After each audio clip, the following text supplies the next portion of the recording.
सुपात्र ही पाते हैं ईश्वरीय वरदान। वसुमती चंपा नगरी की राजकुमारी थी।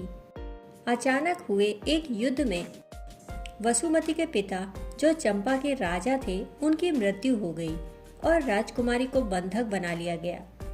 बाद में राजकुमारी वसुमती को कौशाम्बी नगर के धन्ना सेठ नामक एक प्रसिद्ध व्यापारी ने खरीद लिया। उस सेठ ने वसुमती का नाम बदलकर चंदन बाला रख दिया। सेठ राजकुमारी को अपनी पुत्री की तरह मानता था, परंतु सेठ की पत्नी मूला के मन में यह डर था कि कहीं सेठ राजकुमारी के प्रेम में ना पड़ जाए। एक बार जब सेठ व्यापार के सिलसिले में किसी दूसरे नगर को गया हुआ था, तभी मूला ने राजकुमारी का सिर मुंडवाकर उसे बेड़ियों से बंधवा दिया। 3 दिनों तक राजकुमारी को भूखा प्यासा रखा गया और अंत में उसे सिर्फ भुने हुए चने खाने को दिए गए। इधर महावीर कठोर तपस्या में लगे हुए थे और अपने 5 महीने के उपवास को तोड़ने के लिए घर घर जाकर भिक्षा मांग रहे थे। अब तक भगवान महावीर की कीर्ति दूर दूर तक फैल गई थी और हर कोई उनके जैसे परम तेजस्वी पुरुष को अपने हाथों से स्वादिष्ट भोजन कराने को आतुर था। किंतु महावीर भोजन के लिए आग्रह करने वाले व्यक्ति की मन स्थिति व अंतःकरण को समझकर भोजन स्वीकार करने को तैयार नहीं हो पाते और आगे बढ़ जाते और इस प्रकार कहीं भी भोजन ग्रहण नहीं कर पाते। लोगों के लिए महावीर का यह व्यवहार समझ से परे था। वे यह नहीं जानते थे कि कुछ खास परिस्थितियां पूर्ण होने एवं भोजन के लिए आग्रह करने वाले की मना स्थिति देखकर ही वे भोजन स्वीकार करते और उपवास तोड़ते हैं, फिर चाहे ऐसा होने में महीनों ही क्यों न लग जाए, क्योंकि महावीर मानते थे कि यदि प्रकृति उन्हें जीवित रखना चाहती है तो वह उनका प्रण जरूर पूरा करेगी।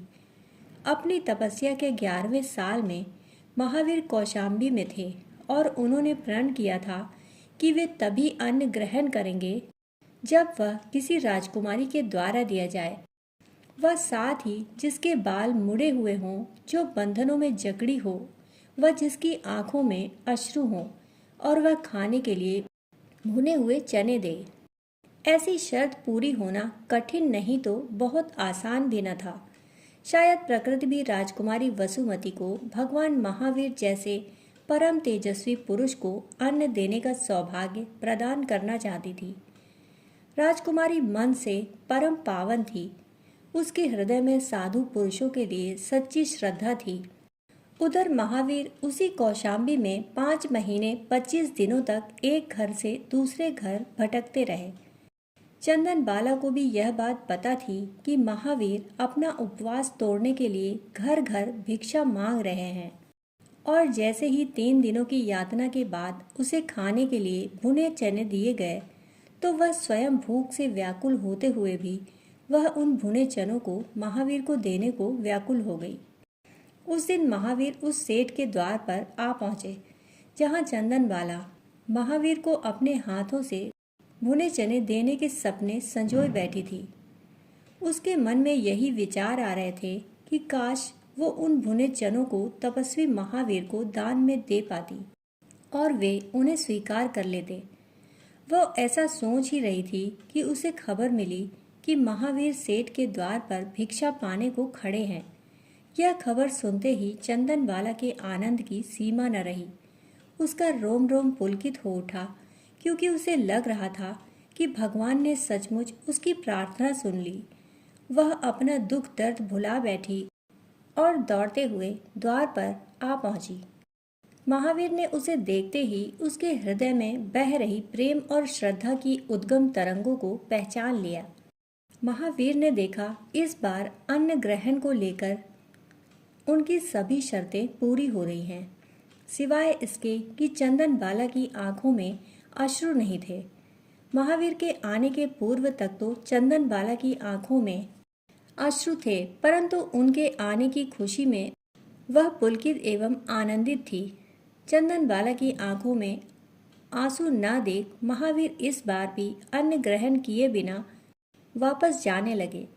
यह देख चंदनबाला को बहुत दुख हुआ और वह रोने लगी। तभी अचानक महावीर ने पीछे मुड़कर चंदनबाला को देखा। उसकी आंखों से झरते आंसुओं में सच्ची श्रद्धा देख महावीर निकट गए और उससे भुने हुए चने लेकर खाने लगे। उन्होंने उसके दिए चने खाकर अपना प्रसिद्ध उपवास तोड़ा। अपने हाथों से चने लेकर महावीर को खाते देख चंदनबाला के आनंद की सीमा न रही। उसका रोम रोम पुलकित हो उठा। वह सचमुच अपने को धन्य महसूस कर रही थी। कहते हैं कि कालांतर में जब भगवान महावीर को ज्ञान प्राप्त हुआ तब चंदनबाला 36,000 जैन साध्वियों की पहली प्रमुख बनी। सचमुच यदि हृदय में सच्ची श्रद्धा, सच्चा समर्पण एवं सच्ची पात्रता हो तो प्रकृति हमें स्वतः ही सब कुछ प्रदान कर देती है। सचमुच सुपात्र ही पाते हैं ईश्वरीय अनुदान। दोस्तों, कहानी सुनने के लिए आप सभी का बहुत बहुत आभार। फिर मिलते हैं ऐसी ही एक कहानी के साथ। तब तक के लिए धन्यवाद।